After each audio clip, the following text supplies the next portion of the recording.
সেই ইউনিভার্সিটি ক্যাম্পাসে, যে ক্যাম্পাসের মাঠেও আমি ঘুমাইছি, একটা মানুষকে এইভাবে মারবে,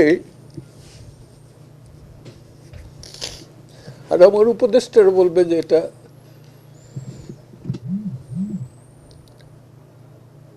কি বলবো, যে নিন্দাজনক না কি জানি বলছে।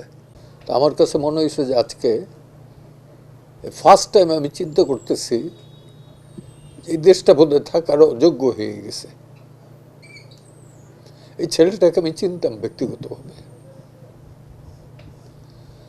এবং সকালে দেখার পরে আমার সেই মন মানসিকতা কোর্ট করব এটা নাই।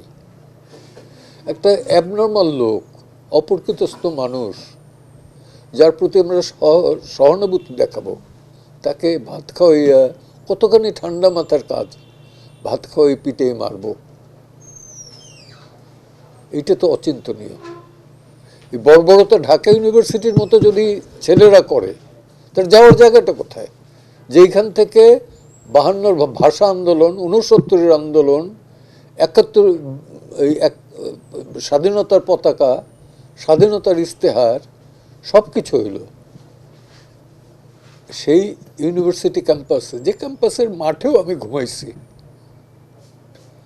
একটা মানুষকে এইভাবে মারবে, আর আমার উপদেষ্টারা বলবে যে এটা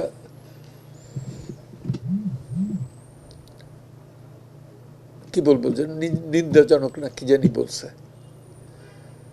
তা আমার প্রশ্ন হলো যে স্বরাষ্ট্র উপদেষ্টা উনি এটার বিরুদ্ধে কি অ্যাকশন নিছেন?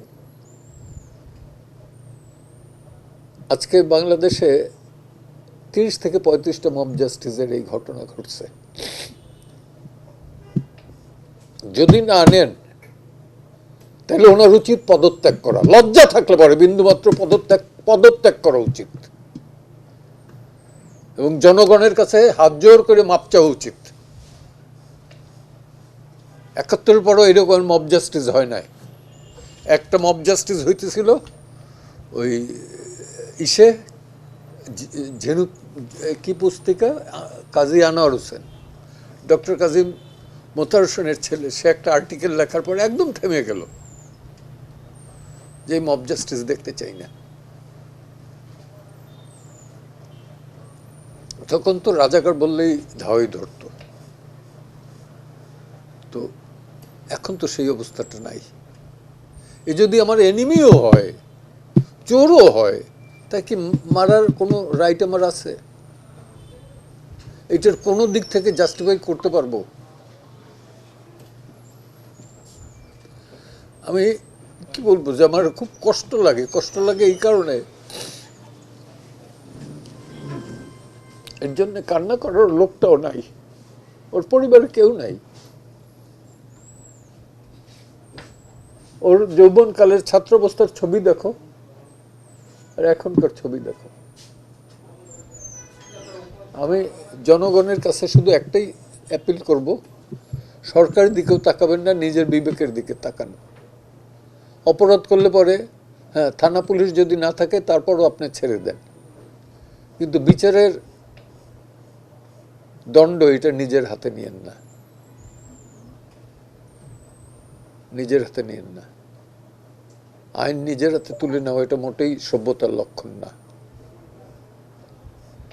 স্বাধীনতার পর কিন্তু আমরা নিজের হাতে আইন তুলে নেই না। ক্ষমতা ওই ফজলুর রহমান ঠিকই বলছে যে 23 বছর বয়সে বিএনপির, এখন বিএনপি করে, অতি কষ্টে বিএনপি করে, ছাত্রলীগের একসময় সভাপতি ছিল।